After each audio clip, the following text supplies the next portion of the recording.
चाहेंगे? देखिए, ये तो लोगों के मन में आशंका होना स्वाभाविक है।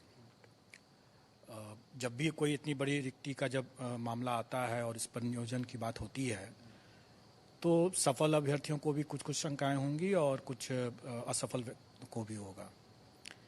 लेकिन अभी जो मुख्य रूप से जो आशंकाएं हैं, जो मैं भी देख रहा हूँ बाहर मीडिया में भी आ रहे हैं, वो ये है कि कई इसमें फर्जी अभ्यर्थी जो हैं, तथाकथित फर्जी, क्योंकि अभी तो हम लोगों ने उसकी चेकिंग अभी जारी ही है, जो तथाकथित फर्जी अभ्यर्थी शामिल हो गए हैं उनको हटाया जाए।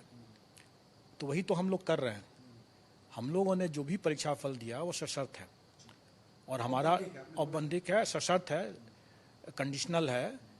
और डॉक्यूमेंट वेरिफिकेशन का जो हमारी जो प्रक्रिया है वो इसीलिए है कि ताकि जो भी अभ्यर्थी अपना जो दावा किए हैं वो कितना सही है, कितना नहीं सही है, उसकी सत्यता की जांच करेंगे, और जो उसमें असफल होंगे वो हट जाएंगे। स्वाभाविक है, और यही प्रक्रिया जारी है। और इसको जब लेकर के फिर लोगों की ये मांग करना, मैं समझता हूँ कि वो समय की बर्बादी है, क्योंकि जब वही काम हम लोग कर ही रहे हैं।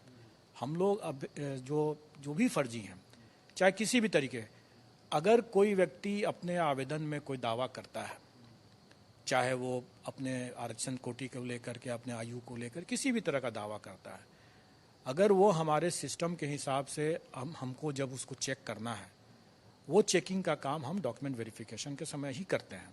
हम लोग उसको सही मान करके मेरिट लिस्ट बनाए, और उस मेरिट लिस्ट के हिसाब से हम लोगों ने डॉक्यूमेंट वेरिफिकेशन के लिए लिस्ट भेज दिया, और ये सशर्त रिजल्ट है। अगर डॉक्यूमेंट वेरिफिकेशन में सफल होंगे वो चयनित हो जाएंगे, वो योगदान दे सकेंगे। नहीं सफल होंगे तो हट जाएंगे। और उनके ऊपर तो हम लोगों ने ये भी कर रखा है कि अगर कोई कदाचार का जिस श्रेणी में जो आएगा तो उस पर कदाचार के रूप में भी कार्रवाई होगी उसको। सर, एक सवाल ये है कि जो 2 नवंबर को नियुक्ति पत्र दिया जाना है, ट्रेनिंग भी है, सर आखिरी तारीख आपने डॉक्यूमेंट वेरिफिकेशन की क्या रखी है? देखिए, आप अवगत होंगे कि डॉक्यूमेंट वेरिफिकेशन का जो 9, 10 और 11, 12 का आयोग ने कराया था, उसके बाद कई अभ्यर्थियों ने यह शिकायत की थी कि उनका पार्शियली वेरीफाइड हुआ है। स्वाभाविक है कि ऐसे पार्शियली वेरीफाइड को भी हमें बेनिफिट ऑफ डाउट देने की आवश्यकता थी। उसके अलावा बड़े पैमाने पर अभ्यर्थी अनुपस्थित रहे थे, और उसका हम लोगों ने यहाँ पर उनके आवेदन को पोर्टल से जांच किया, और उसमें जहाँ जहाँ हमें डाउट रहा वहाँ वहाँ हम लोगों ने डाउटफुल मानते हुए उनको बेनिफिट ऑफ डाउट दिया। और जो क्लियर कट मामले थे, जो छांटने वाले थे, लगभग 10,000 के आसपास हम लोगों ने छांट भी दिया। सर, ये 10,000 जो अभ्यर्थी है, मतलब कि फर्जी दस्तावेज के साथ जिनको आपने हटाया है, जिनका देखते के साथ ही, पोर्टल पर देखते के साथ ही जिनका गलत था, उनको हम लोगों ने पहले अपने ही स्तर पर छांट दिया। लेकिन आप जानते हैं कि 9, 10 और 11, 12 का जो डॉक्यूमेंट वेरिफिकेशन हुआ, तो वो पूर्ण रूप से एक्यूरेट नहीं था, क्योंकि उसमें कई लोग संदिग्ध हो गए थे। कई लोगों का पार्शियली वेरीफाइड हुआ था, उन्होंने शिकायत किया था कि भाई मेरा तो सही होने के बावजूद पार्शियली वेरीफाइड हो गया। और इन सब कठिनाइयों को देखते हुए हम लोगों ने यह भी तय किया कि प्राथमिक का डीवी हम यहाँ पर नहीं करेंगे, और इसीलिए शिक्षा विभाग के साथ तालमेल बैठाते हुए हम लोगों ने कहा कि ये डीवी का प्रोसेस जो है वो शिक्षा विभाग जब योगदान देने के समय आएगा उसी समय किया जाएगा, उस समय छट जाएंगे। अभी आपने देखा होगा कि मुझे जो सूचना है उसमें लगभग 5 से 10,000 के बीच में लोग अभ्यर्थी ऐसे हैं जो कि डॉक्यूमेंट वेरिफिकेशन में छट रहे हैं। स्वाभाविक है, छटना ही था उनको, अगर वो गलत हैं तो छटना ही है।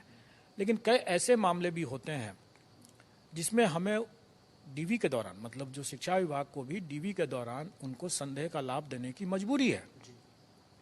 जैसे एक दृष्टांत मैं बता सकता हूँ, अभी मीडिया पर ही आ रहा था कि वो बीएड है और उसका इसमें हो गया, प्राइमरी में हो गया।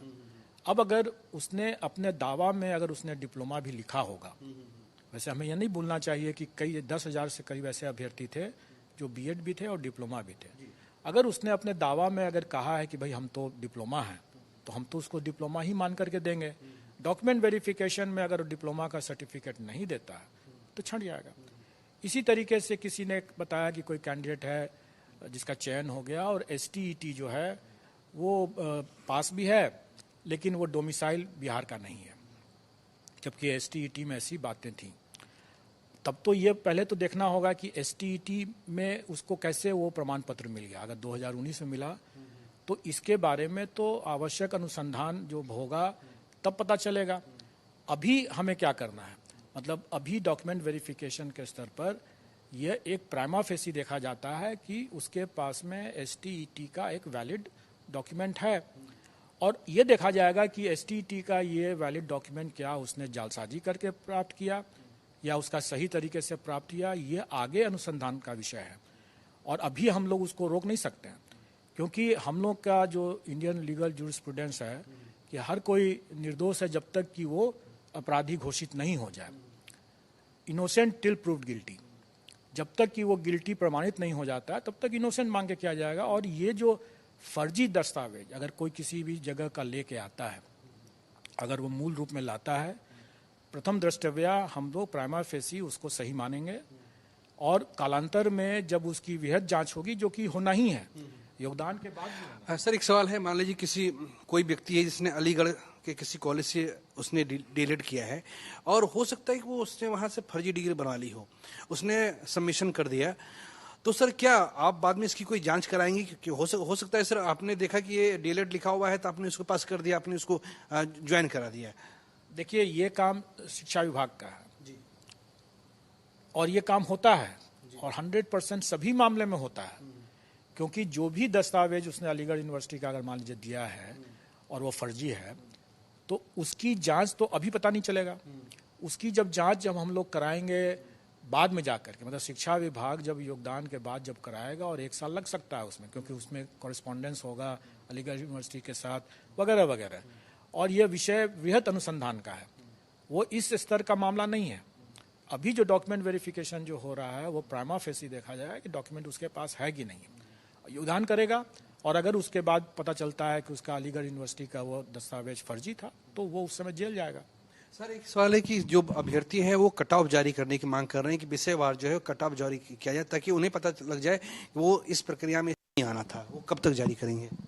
देखिए, कट ऑफ हम लोग हो सकता है कि आज ही जारी कर दें, सभी विषय का सभी आरक्षित श्रेणी का। वो मेरे पास आ चुका है, अब उसकी चेकिंग चल रही है, और जब चेकिंग ठीक हो जाएगा तो फिर उसको अपलोड कर दिया जाएगा।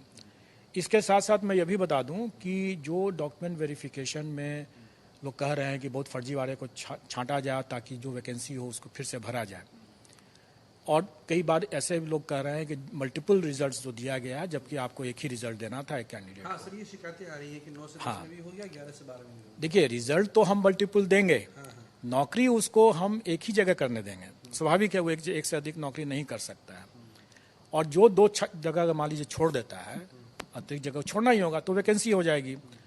तो ये वैकेंसी अगर होती है तो इसको भी हम रेसिडुअल वैकेंसी मानते हुए सप्लीमेंट्री रिजल्ट से भर देंगे।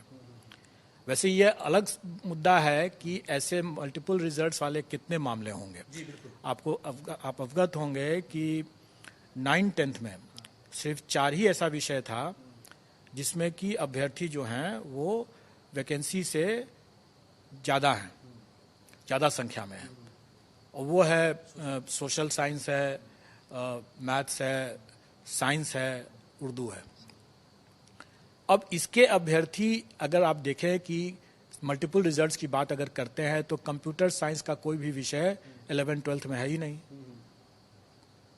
कंप्यूटर साइंस का, सोशल साइंस का कोई विषय, सोशल साइंस का कोई विषय 11th-12th में है ही नहीं।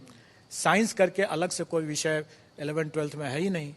तो इसके अभ्यर्थी बहुत कम चांसेस है कि ऐसे अभ्यर्थी जो होंगे जो ऊपर में, मतलब 11th-12th में इसी विषय से जा ही नहीं सकते हैं, किसी दूसरे विषय से वो जरूर जा सकते हैं। मान लीजिए कि अगर साइंस से 9th-10th में किया, फिजिक्स से वहाँ पर 11th-12th में किया, ऐसा संभव है, लेकिन ऐसी संख्या बहुत सीमित होगी।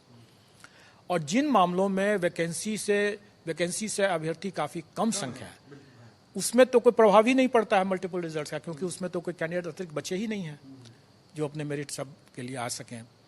तो मेरा फिर भी इसमें कहना है कि मान लें अगर 150 जो भी कैंडिडेट्स ऐसे होंगे जो मल्टीपल रिजल्ट से प्रभावित कर रहे होंगे, तो जो मल्टीपल रिजल्ट्स के बाद उनको जब किसी एक जगह के लिए जब वो ज्वाइन करता है, कई बार ये भी लोग सोच सकते हैं कि भाई हमें तो 9th-10th में पटना मिल रहा है, 11th-12th में हमें चंपारण, पूर्वी चंपारण या कोई भी जिला मिल रहा है जो मेरे शहर के लिए अच्छा नहीं है, मैं वहाँ नहीं जाना चाहता हूँ, तो मैं 11-12 छोड़ करके 9-10 में रहना चाहूँगा, तो उसकी मर्जी होगी। जो भी इस तरह से मल्टीपल रिजल्ट्स के बाद योगदान जहाँ एक जगह करता है, तो जो वैकेंसी उत्पन्न होती है उस वैकेंसीज को या डॉक्यूमेंट वेरिफिकेशन में जो लोग डिस्क्वालीफाई होते हैं उस वैकेंसी को, सब वैकेंसी को हम सप्लीमेंट्री रिजल्ट से पूरा करेंगे। और सप्लीमेंट्री रिजल्ट में भी वही प्रक्रिया अपनाई जाएगी, मतलब कि फिर से डॉक्यूमेंट वेरिफिकेशन होगा उन अतिरिक्त अभ्यर्थियों का, और उसमें भी कोई छंटेंगे तो फिर से हम उसका भी अनुपूरक फिर निकालेंगे। सर, ये रिवाइज्ड रिजल्ट या नई मेरिट लिस्ट आप जारी करेंगे क्या? चूंकि अभ्यर्थियों की मांग है कि मेरिट लिस्ट द्वारा जारी की जाए, तो वो सर कब तक? सप्लीमेंट्री रिजल्ट, वही मैं एक बता रहा हूँ कि सप्लीमेंट्री रिजल्ट बिल्कुल जारी किया जाएगा जब हमारा डॉक्यूमेंट वेरिफिकेशन की प्रक्रिया पूर्ण हो जाती है, मल्टीपल रिजल्ट्स के बारे में पता चल जाता है कि कौन से अभ्यर्थी किस विषय में कौन से स्तर पर ज्वाइन करते हैं, फाइनली कौन योग्य हुए, कौन असफल हुए। जब वो आंकड़े जब हमें मिल जाएंगे, जो भी बैलेंस वैकेंसी बनेगा इससे, उस बैलेंस वैकेंसी को हम अपने सप्लीमेंट्री रिजल्ट से पूरा करेंगे। सर, मैं सीधे शब्दों में ये कहें कि जिनका 1,21,000 में नहीं हो पाया, आप जो नया जो सप्लीमेंट्री जो जारी करेंगे उसमें नए अभ्यर्थियों को मौका मिल जाएगा? बिल्कुल मिलेगा ही, मिलना ही है। अगर वैसे अभ्यर्थी उपलब्ध हो तो जो योग्य हों। कई विषय मैंने बताया कि उसमें अभ्यर्थी जो हैं उपलब्ध ही नहीं है, तो स्वाभाविक है कि उसमें तो कोई फर्क नहीं पड़ेगा। लेकिन जहाँ पर अगर अभ्यर्थी उपलब्ध है वहाँ हम लोग डेफिनेटली उसको पूरक से अनुपूरक जो कहें सप्लीमेंट्री रिजल्ट उससे भर देंगे। हमसे बात करने के लिए धन्यवाद। तो ये हमारे साथ बिहार लोक सेवा आयोग के अध्यक्ष अतुल प्रसाद थे। कुछ जो आशंकाएं थी उन आशंकाओं को उन्होंने दूर करने की कोशिश की है। सबसे बड़ी राहत की बात यह है कि जो सप्लीमेंट्री रिजल्ट है वो जारी किया जाएगा एक बार पूरी, अगर जो दस्तावेज जो वेरिफिकेशन है वो प्रक्रिया जब पूरी हो जाएगी तो फिर वो रिजल्ट जारी किया जाएगा। और दूसरी बात है कि जिस कट ऑफ की मांग हो रही थी उस